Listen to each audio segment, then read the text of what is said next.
प्रभात प्रिय विद्यार्थियों, आज का हमारा कक्षा कार्य है हिंदी की पाठ्य पुस्तक परिवेश में संकलित हरिवंश राय बच्चन द्वारा रचित कविता लालची बंदर। इस कविता में कवि का उद्देश्य यह बताना है कि इस कविता के माध्यम से कवि यह बताना चाहता है कि कभी भी लालच नहीं करना चाहिए और जो भी काम हमें करना है वह काम सोच समझकर करना चाहिए। लाभ हानि का ध्यान पहले ही कर लेना चाहिए। एक समय की बात बताऊं, कई दिनों का भूखा बंदर खाने को कुछ पा जाने को घूम रहा था इधर उधर। कवि कहता है कि एक समय की बात है जो मैं बता रहा हूं कि एक बंदर था जो कई दिनों से भूखा था। वह कुछ खाने की कोई चीज़ प्राप्त करने के लिए इधर उधर ढूंढ रहा था। उसको भूख लगी थी, इसलिए वो खाने की भाल में इधर उधर घूम रहा था।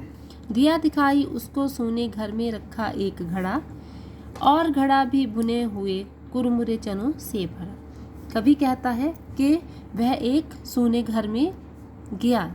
यहाँ पे एक घड़ा रखा हुआ था और जो घड़ा रखा हुआ था वो कुरमुरे चनों से भरा हुआ था कि भुने हुए कुरमुरे चनों से भरा हुआ घड़ा पड़ा था, क्योंकि बंदर को पहले ही बहुत भूख लगी हुई थी।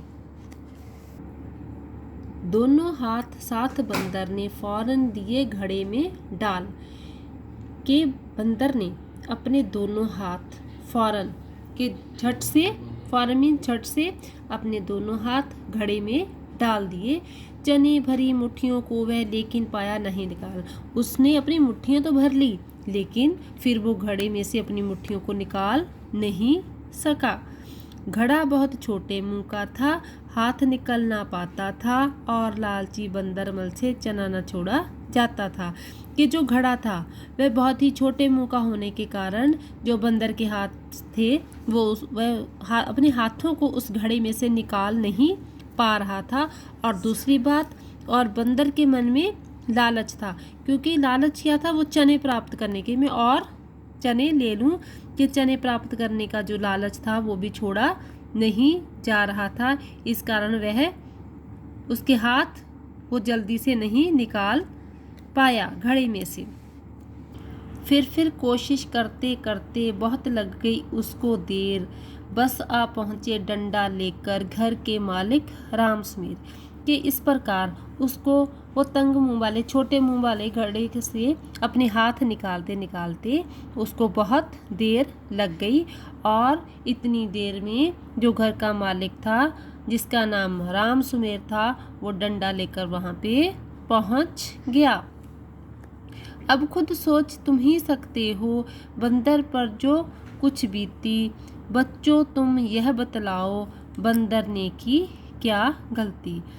अब कवि कह रहा है कि आप स्वयं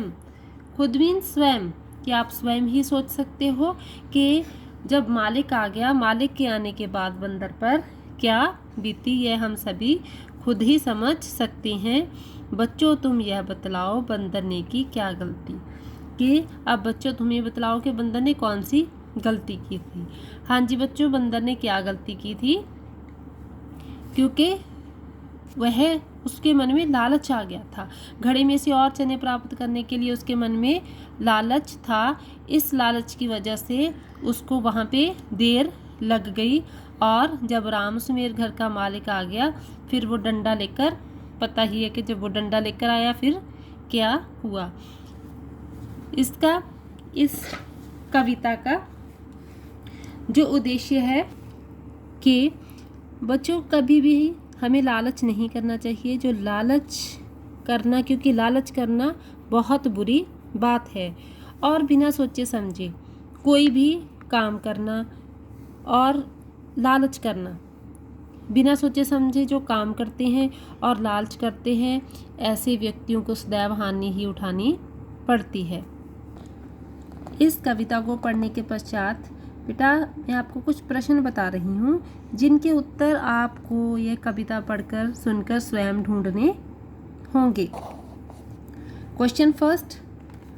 प्रश्न 1 कि भूखा बंदर क्यों इधर उधर घूम रहा था। सेकंड प्रश्न 2, सूने घर में बंदर को क्या दिखाई दिया। प्रश्न 2, सूने घर में बंदर को क्या दिखाई दिया। प्रश्न 3, घड़े में क्या भरा हुआ था। प्रश्न 4, घड़े का मुंह कैसा था।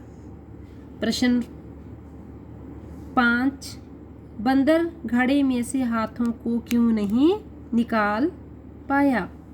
प्रश्न 6, बंदर को चना लेते लेते देर क्यों लग गई।